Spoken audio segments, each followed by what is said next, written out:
Bonjour à toutes, bonjour à tous et bienvenue sur TV Vendée en ce vendredi 22 mai pour votre matinale. J'espère que vous allez bien en ce dernier jour de la semaine, veille d'un grand week-end. Bon appétit à vous si vous prenez votre petit déjeuner. Bon courage si vous êtes prêté à prendre le chemin du travail ou bien des cours. Dans quelques instants, nous referons bien sûr un point complet sur l'actu du jour. Mais avant cela, on se tourne vers votre météo pour ce vendredi. Une belle météo, regardez, ce matin avec un soleil bien présent sur l'ensemble de la Vendée, un très léger voile nuageux sur le littoral vendéen. Les températures sont en nette hausse ce matin, 13 degrés au minimum dans les terres, 17 degrés sur le littoral. Dans l'après-midi, le ciel sera complètement dégagé, le soleil sera bien sûr présent encore cet après-midi avec 29 degrés attendus dans les terres et 30 degrés sur le littoral. Donc pour aujourd'hui, ça annonce un très beau week-end. Nous regardons maintenant les horaires des marées. On commence avec le coefficient. Il sera de 64 à 59 sur l'ensemble du littoral vendéen. Concernant donc les horaires, du côté de la Tranche-sur-Mer, première basse mer cette nuit à 3h46, la prochaine sera donc à 16h07, la première pleine mer ce sera ce matin à 10h39 et ensuite à 23h07. Au niveau du passage du Gois, la première basse mer était cette nuit à 3h55, la suivante sera donc à 16h14, la première pleine mer à 10h09 et ensuite à 22h35. Le soleil lui s'est levé ce matin à 6h23 et il se couchera ce soir à 21h41 et nous fêtons aujourd'hui les Émiles et il est temps de faire ensemble un nouveau point sur l'actu du jour. Voici le journal.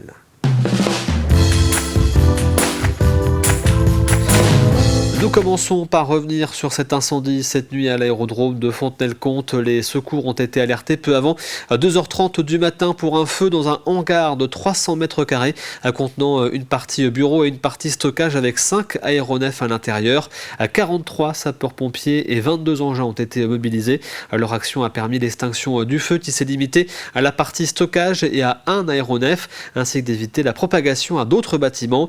La gendarmerie nationale et les équipes d'Enedis et GRDF étaient également sur place. La Vendée Arctic approche à grands pas et les contours de l'épreuve ont été dévoilés lors d'une conférence de presse mercredi à Paris. Première course qualificative pour le Vendée Globe 2028. Elle s'élancera le 7 juin à 13h02 depuis les Sables d'Olonne pour cette troisième édition et pour la première fois dans l'histoire de la course au large, les 9 skippers engagés, dont 7 bisus et 3 femmes, auront un parcours libre. Leur seul objectif, franchir le cercle polaire arctique puis revenir aux Sables d'Olonne. Un nouveau format de course qui promet des choix stratégiques assez différents avec une course qui devrait durer entre 8 et 10 jours. Le village, lui, sera installé du 30 mai au 7 juin. Ils vont avoir la stratégie qu'ils souhaiteront. Ils vont pouvoir franchir ce cercle là où ils le souhaiteront. Pour nous, le public, eh bien, nous allons nous régaler, voir des stratégies totalement différentes. Les mers du Nord, avec l'Arctique, avec tout ce qui peut être ces glaciers, peut être justement cette dangerosité, et puis aussi ces zones où ils vont pouvoir éventuellement croiser les baleines.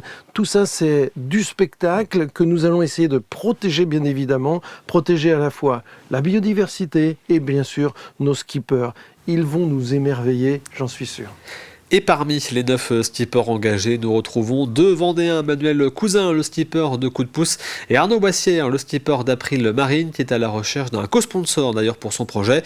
Tous deux ont hâte de retrouver la Vendée Arctic, qui aura un petit parfum de Vendée Globe. C'est un avant-goût, un après-goût, je ne sais pas comment on peut dire, parce que j'ai fait le dernier Vendée Globe, donc, et puis je vais vers le prochain, donc c'est à nouveau à la maison. C'est à nouveau sur le ponton Vendée Globe, donc il va y avoir forcément le passage du chenal. Enfin, tout ça, c'est des souvenirs fabuleux. C'est pas une partie plaisir à tous les endroits.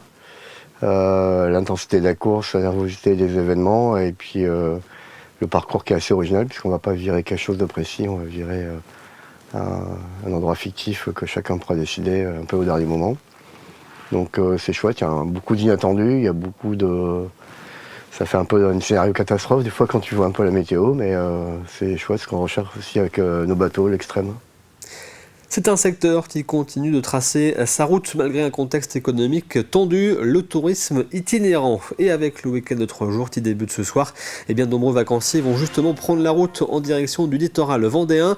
Les camping-cars, vannes et fourgons aménagés font désormais pleinement partie du paysage touristique. Et pour les accueillir, les communes s'adaptent et investissent.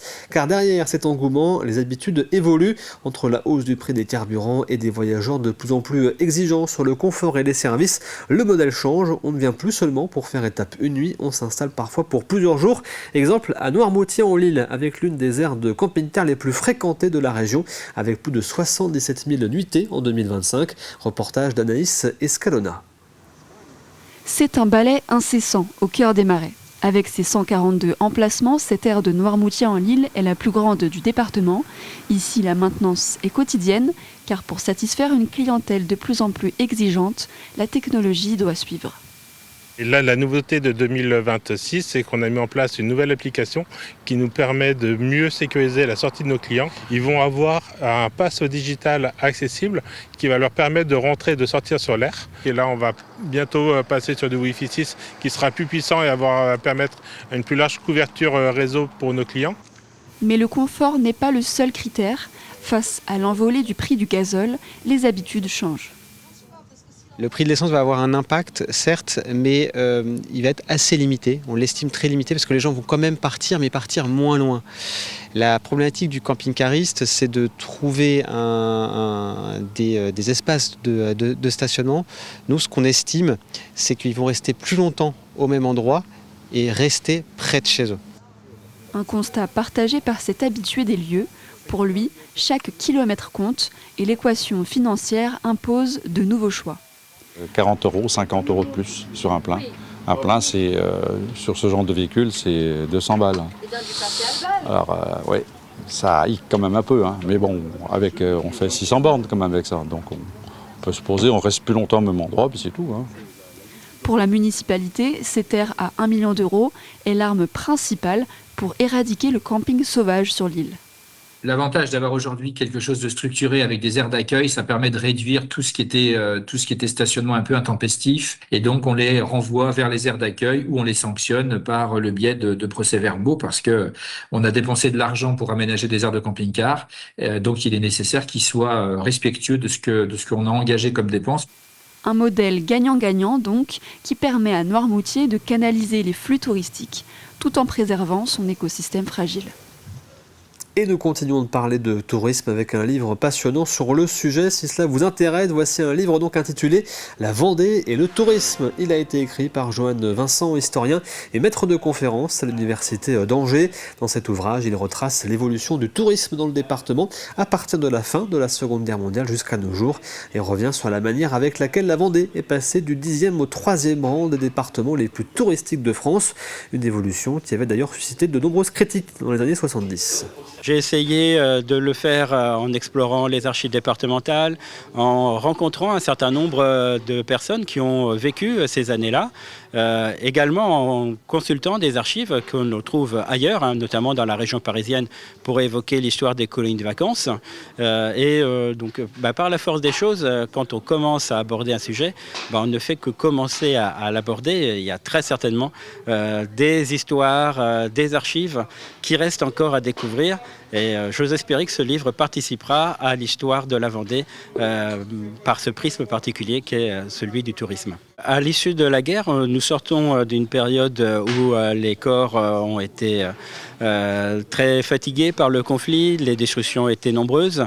Et là, l'idée, ça a été de voir comment le tourisme a repris sur ce territoire vendéen, parce qu'il y avait des touristes avant 1945, et de voir comment les Vendéens ont accompagné cette mutation avec la volonté d'accueillir le plus grand nombre. Du 27 au 30 mai prochain, la communauté de communes Challengois organise la 3e édition de Vers l'avenir, un événement gratuit dédié à la biodiversité. Le programme débutera donc le 27 mai à Challen avec le spectacle familial Chauffe qui peut, une parodie d'émission télé ludique pour repenser notre rapport à la nature, avant de se poursuivre le 30 mai par des immersions sur le terrain avec une exploration du Marais en canobus à Salertaine le matin, suivi l'après-midi par des balades guidées à pied ou à vélo entre Boissonnet et et Châteauneuf. Ces rendez-vous qui allient découverte de la faune et de la flore sont accessibles à tous sur inscription via le site de la communauté de communes Challengois. Donc la première session, c'est le mercredi 27, où là, par contre, c'est lié à un spectacle qui sera, on va dire, très ludique pour nos jeunes auditeurs qui seront invités à la salle Louis-Claude Roux pour découvrir en fait un joli spectacle qui sera Chauffe qui peut par Pile Poil et compagnie. Le matin, sera invité l'ensemble des périscolaires de notre territoire, et l'après-midi, ça sera ouvert au grand public. Que le samedi 30 au matin, en fait, ça sera du côté de Salertaine, balade de canoë avec la route du sel, avec Luc André, où on profitera des canaux de Salertaine et de toute sa biodiversité, avec les biotopes qui sont présents là-bas, et Luc André aura tout le plaisir de faire découvrir ça à nos visiteurs. Direction maintenant Saint-Hilaire-la-Forêt et le préhistosite du Cairn. Le 14 mai dernier, un levage de menhir était organisé avec les techniques d'époque. Le public était invité à y participer à l'aide de cordes et d'un système de levier en bois. Objectif fédéré autour de la préhistoire et plus particulièrement du néolithique à travers une activité ludique et ce menhir de 2 tonnes. Sur place, 2 spécialistes du néolithique étaient présents pour expliquer les différents gestes, les techniques et revenir sur l'apparition des menhirs et dolmens en Vendée. Élisée Blanchard était sur place. Corde tendue, levier en bois, ici on replonge 5000 ans en arrière pour relever un menhir de 2 tonnes.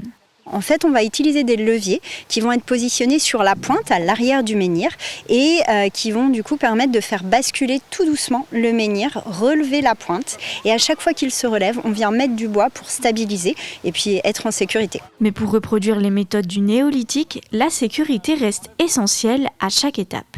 Contrairement à ce qu'on croit, c'est pas non plus forcé brutalement, mais c'est un effort long et constant.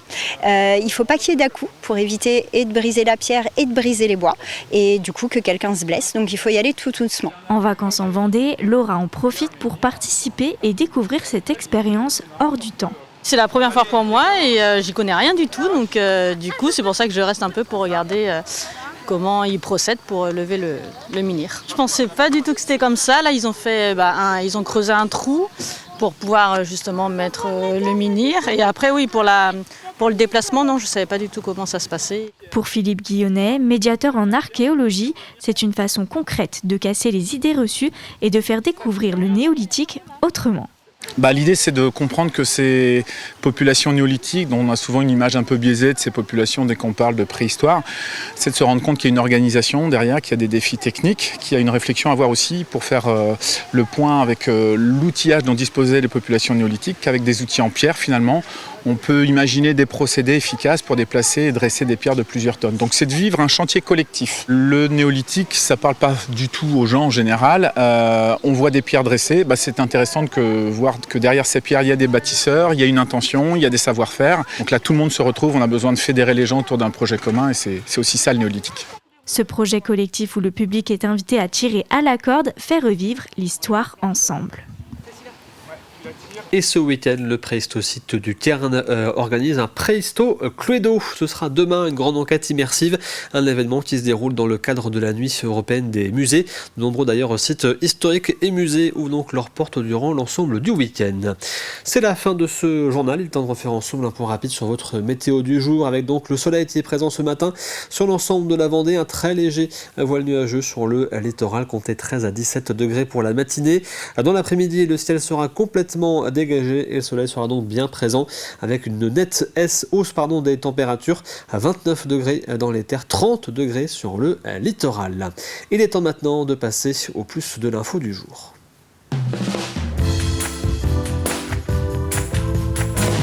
Et le plus de l'info est consacré ce matin à Vendée Cœur, cet événement sportif et solidaire qui aura lieu les 20 et 21 juin prochains. Ce sera sur le site des Sauniers au Sable d'Olonne.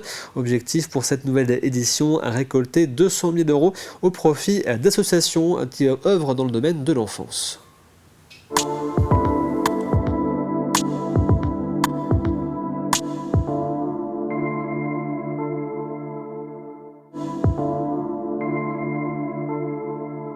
L'événement, quand il est né en 2015, il est né d'une initiative personnelle et toute la dynamique, toute l'aventure humaine, toute la mobilisation que cela génère, c'est la principale évolution du concept.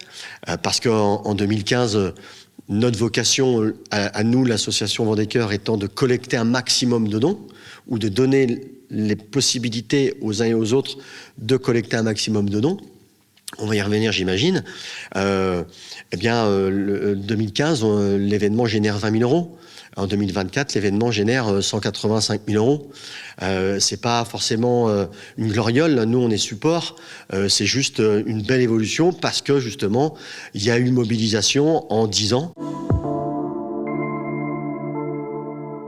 Ces 24 heures de stand-up paddle, ils sont pensés sur des planches épaisses, larges, longues, gonflables, pour que l'équilibre se trouve très facilement. En 1 heure de temps, à peine, on arrive à trouver son équilibre. Et si tant est qu'on ne soit pas à l'aise, on se met à genoux. En tous les cas, c'est pas en pleine mer. C'est aux abords des marais salants, gérés par une écluse. Ça veut dire que l'eau est plate et que il y a un tour de 10 minutes. On ne s'éloigne pas trop non plus de la barge ou de la berge, pardon. Et puis on a un gilet de sauvetage. Il y a un dispositif humain de sécurité qui est en place. Donc il y a vraiment aucun risque dans le principe. De l'appréhension, je peux le comprendre, mais si ça peut rassurer, faites une équipe.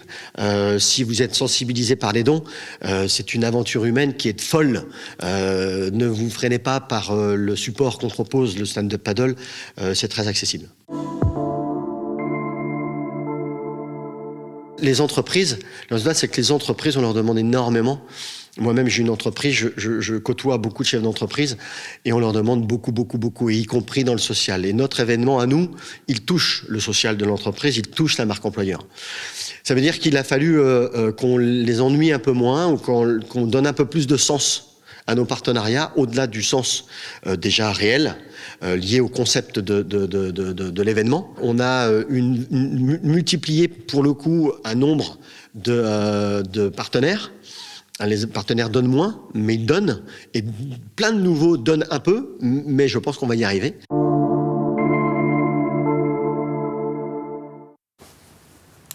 Et voici pour ce plus de l'info du jour. Comme tous les vendredis, il est temps de se demander maintenant où sortir ce week-end.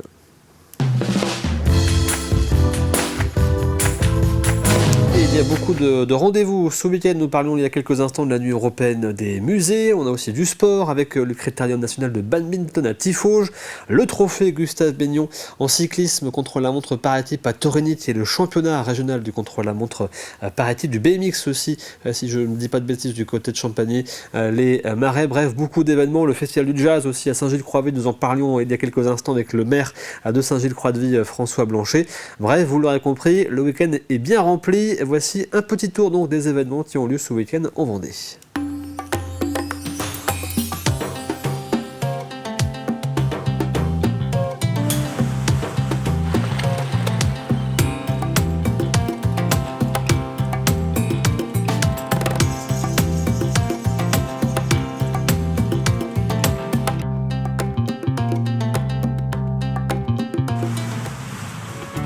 Tu cherches du pur son en portion, c'est dans notre enseigne.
get down with all my guys. You're way back, what you know, so far removed from all that we went through, and I tread a troubled track.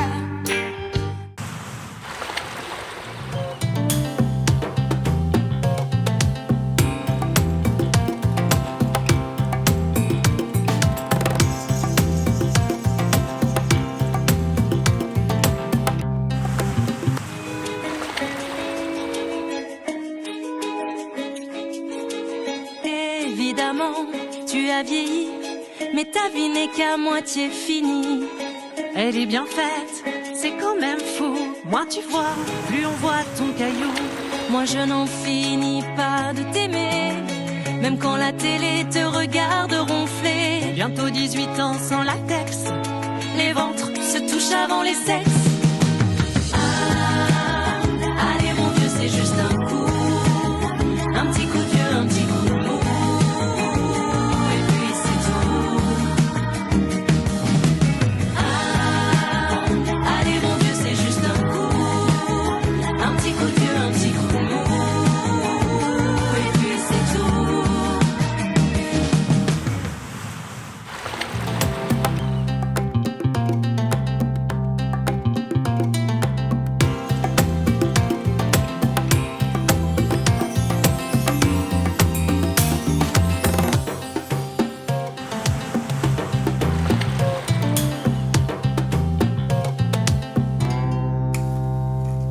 Et voici pour cet agenda donc du week-end et des prochains jours. Voici maintenant l'extrait du jour.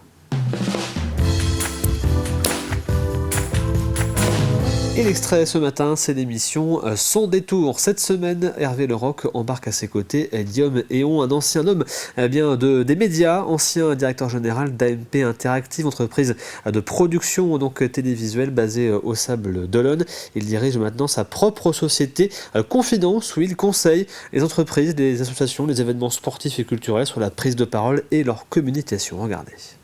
Il y a une chose qui m'a beaucoup interpellé quand on a échangé, alors on échange de temps en temps, hein, puisqu'on a l'occasion de se croiser à titre professionnel et parfois personnel, c'est que quand tu as quitté toutes tes fonctions-là, tu as fait à plus de 50 ans un saut dans l'inconnu, et moi c'est la première fois que je t'ai vu un peu fragile, et tu as dit ça a été difficile.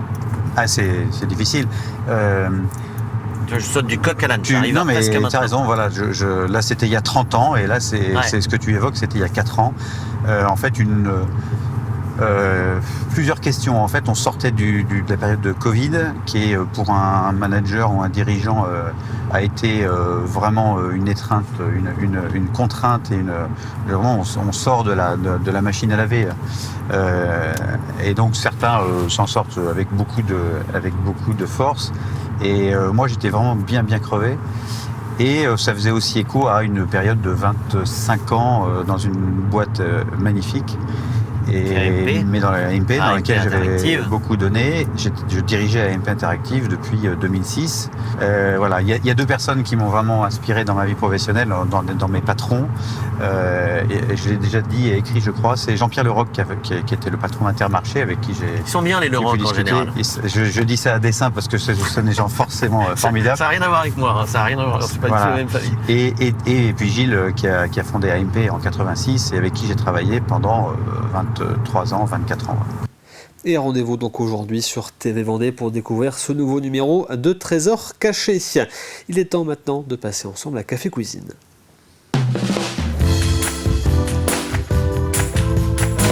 Et à gagner cette semaine dans Café Cuisine, je vous le rappelle, ce sont 2 bons d'une valeur de 30 € offerts pour des repas au restaurant Grill sur mesure à La Roche-sur-Yon. Pour espérer les remporter, il vous faut trouver la réponse à la question de la semaine que voici. De quelle région donc du monde est originaire le Vaha, la célèbre pirogue utilisée lors de la Vendée Vaha? C'était le week-end dernier donc au Sable d'Olonne. Et voici le dernier indice de la semaine. Bora Bora fait partie de cette région. Je vous rappelle que hier, je vous vous avez indiqué qu'elle était située à 15 000 km de la Vendée. Je vous ai déjà dit également que c'est une région réputée pour sa grande tradition de navigation, notamment en pirogue.